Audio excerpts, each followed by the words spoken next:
Mushroom Stroganoff. Well, this is just such a great way to hero the mushrooms as part of a dish because they've got that meaty flavour, don't they, Tim? I love it. I'm just looking under the kale and I can't see any beef. I can't see any beef.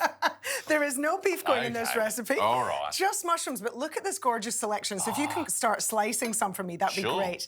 So I'm going to use a gorgeous medley of mushrooms. Now, if you've only got one type of mushroom or you've got a favourite, then go for it. But I'm going to use a combination of these gorgeous portobellos, the chestnuts, some normal, regular, common button mushrooms, and some shiitake, because they've got a gorgeous meaty flavour and some very unique compounds. They're medicinal. Amazing. I love it. I'm just going to get my pan nice and hot. Extra virgin olive oil goes into the pan. And then saute my onions. How many dishes do we start like this?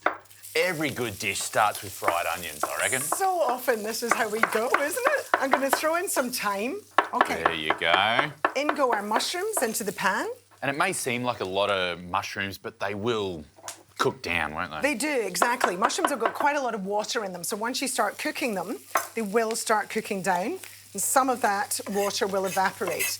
Now, what do you want me to fan you here? What do we call this? I don't see this very often in my kitchen.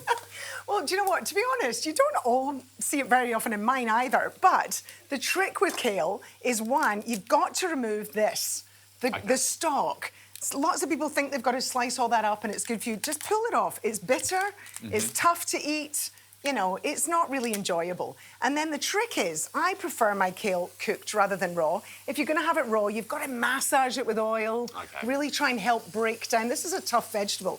It's actually, rather than thinking of it as a leafy green, it's a cruciferous vegetable. So think of it in the same family as Brussels sprouts, broccoli, cauliflower. So I'd like you to finely shred it. I got you. And that is going to go into our dish, but I think it's best cooked, and that's how you're going to help break down that kale. Makes it much easier to digest, and you get all of the goodness out of the vegetable.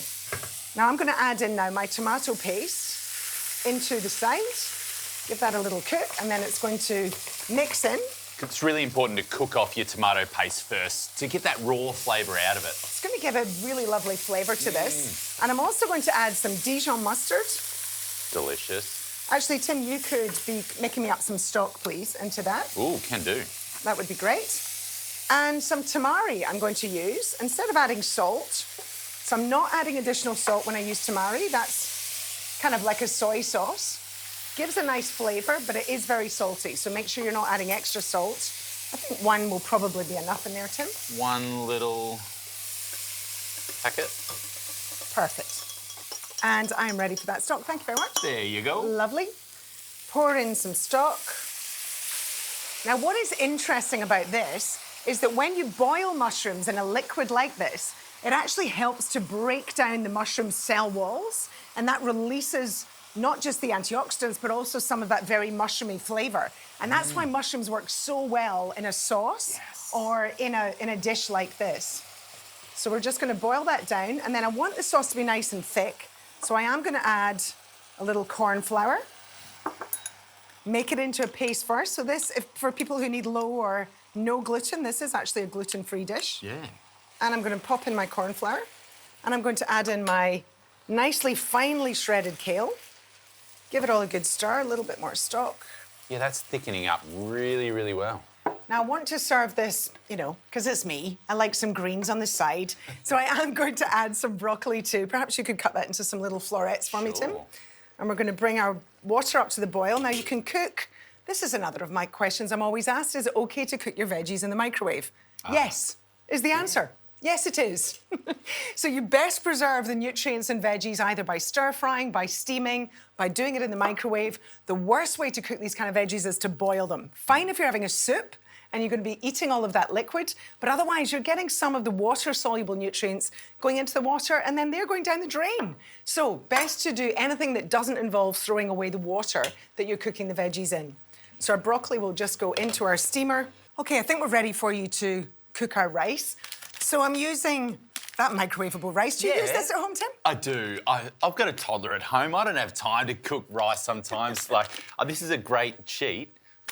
Instant rice in a hurry. I think I can handle this. Thank you. Highly technical part of the cooking.